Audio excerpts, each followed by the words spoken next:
Olá pessoal, eu sou Breno Guilherme e eu gostaria de conversar com vocês sobre esses momentos que a gente passa que faz a gente entender que nossos pais estão envelhecendo. Independente do papel que os nossos pais assumam, independente do tipo de pai ou mãe que a maioria das pessoas tem, ou até mesmo você tenha, tem uma coisa que é incomum: o fato de eles envelhecerem. Claro, aqueles que têm os pais vivos ainda, né? Que acredito que seja a maioria das pessoas que estão chegando aqui nesse canal. Então, existem alguns sinais que eu percebi na minha mãe e eu fiquei questionando: nossa, o que será isso? É o fato de ela estar envelhecendo ou é um momento dela, é uma fase? Bem, as duas coisas, né? O momento do envelhecimento é uma das últimas fases da nossa vida e é um dos únicos momentos que nossos pais vão ter com a gente. E feliz daqueles que têm os pais envelhecendo conosco, né? Bem, eu notei o envelhecimento da minha mãe quando eu passei a ter que resolver praticamente tudo de casa. Começou a ficar mais frequente a quantidade de procuração que minha mãe fazia para eu resolver coisas que realmente só ela poderia fazer. Então, se ela simplesmente não quisesse mais dar uma volta na rua, tudo bem. Mas resolver coisas de conta de água, conta de energia, que era tudo no nome dela, ela começou a me pedir para eu ir fazer isso, e para isso eu teria que ter uma procuração. Então, eu comecei a ter procuração para resolver tudo dela. E lembrando, pessoal, que eu não estou falando isso, que foi uma situação que aconteceu do dia para a noite. Não, eu estou falando do passar dos anos, entendeu? Não é, hoje ela mudou os hábitos e amanhã já é outra coisa. Não, isso pode ser uma crise, pode ser uma depressão, pode ser qualquer coisa. Mas eu falo que no intervalo de 3 a 4, 5 anos, a pessoa que ela era saindo, a pessoa que ela era gostando de executar algumas atividades foi embora. O segundo momento que eu notei o ato do envelhecimento chegando na minha mãe foi quando a escolha dela começou a não garantir a integridade física dela. Mas não era uma questão de teimosia. Minha mãe simplesmente queria executar as coisas de uma forma que colocava muito ela em risco. Eu vou dar um exemplo. Ela tinha a possibilidade de ligar o chuveiro e tomar um banho, e ela preferia encher um balde na pia do banheiro e jogar, tomar como se fosse um banho de cuia. Olha só a situação. Eu disse: mãe, por que você está tomando banho desse jeito? Vá pro chuveiro, etc. Não, porque eu tô com calor e eu só quero mesmo me molhar. Começou a ficar frequente. Começou a ficar frequente. Então, um simples ato, tomar banho, que ela sempre fez de uma forma normal, acredito. Brincadeira. Ela começou a se colocar muito em risco, de forma desnecessária. E o terceiro momento que eu achei, assim, realmente disruptivo, nessa hora eu disse: nossa, daqui em diante as coisas vão ficar mais delicadas. Foi quando eu notei que ela começou a ter perda da força muscular. Então, o que de repente era simples para ela é pegar uma panela da cozinha, de algo que eu tinha cozinhado de repente, e se servir, eu notei que ela não tinha mais condições de estar fazendo isso. Pronto, ela começou a ter uma perda de força muscular muito notória. E mais uma vez, eu não estou falando isso de coisa de semanas, não. Estou falando de anos. Então, era aquele tipo de reflexão: nossa, ano passado minha mãe conseguia tirar o próprio prato da mesa, então ela conseguia se servir, né? Já esse ano eu tenho que colocar a comida no prato dela e colocar na mesa para ela se sentar e se alimentar com a gente. Porque simplesmente não é o fato de que ela não tem força de levantar um prato, mas é o fato de, enquanto ela segura o prato e ela se serve, o prato vai inclinando, sabe essa força assim, ó, de manter um prato?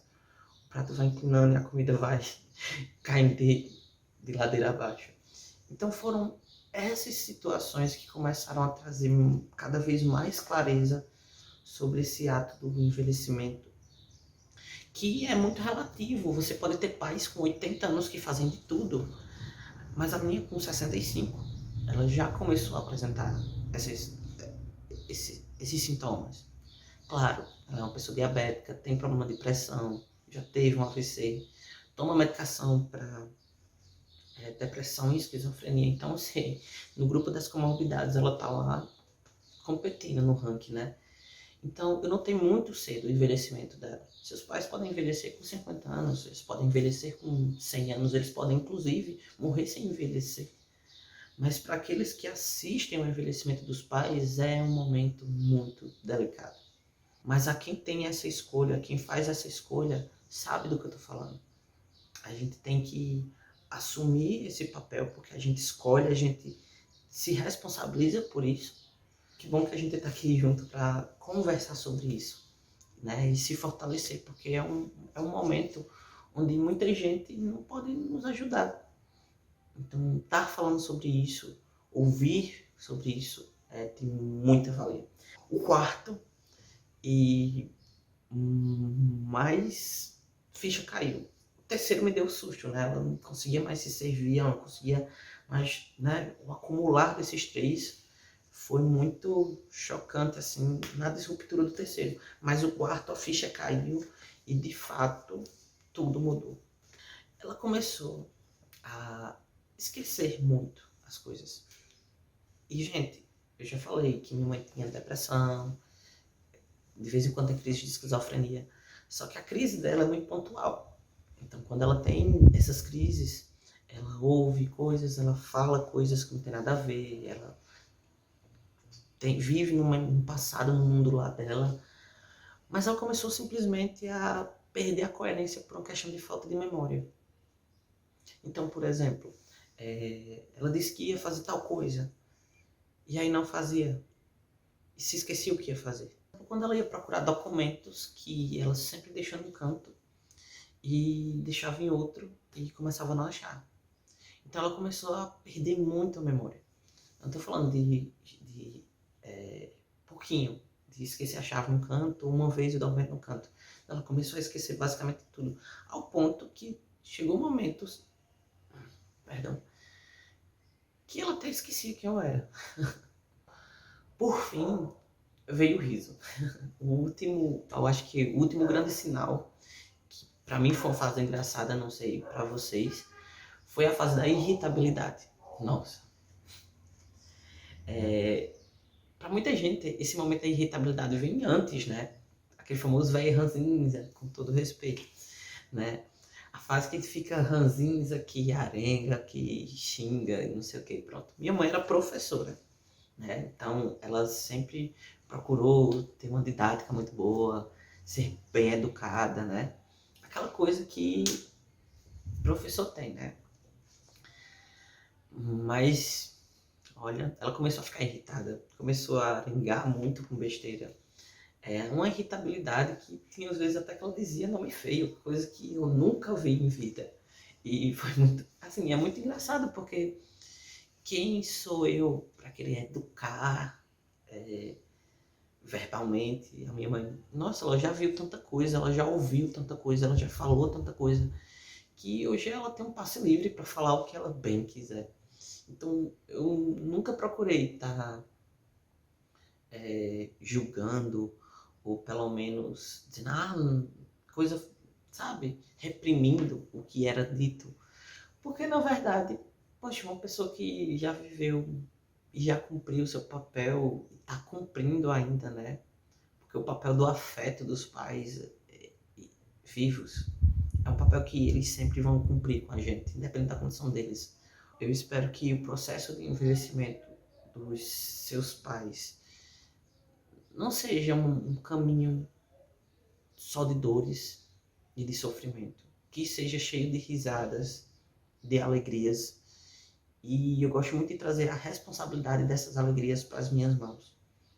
Eu procuro estar me fazendo feliz, estar proporcionando momentos de felicidade, porque esse é a última fase deles aqui na Terra.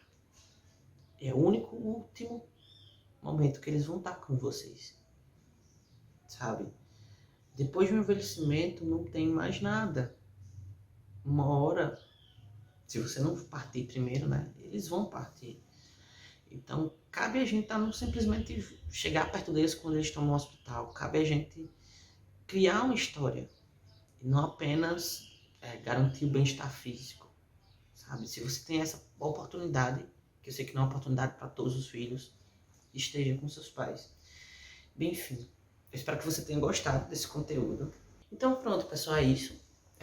Dá uma olhada na descrição desse vídeo aqui embaixo, que eu deixo alguns links interessantes de materiais que vocês podem consumir e ajudar bastante, que me ajudaram. Tem um conteúdo que eu estou criando para vocês, sabe, para dar um mapazinho de como passar por esse momento. E eu vejo vocês no próximo vídeo. Tchau.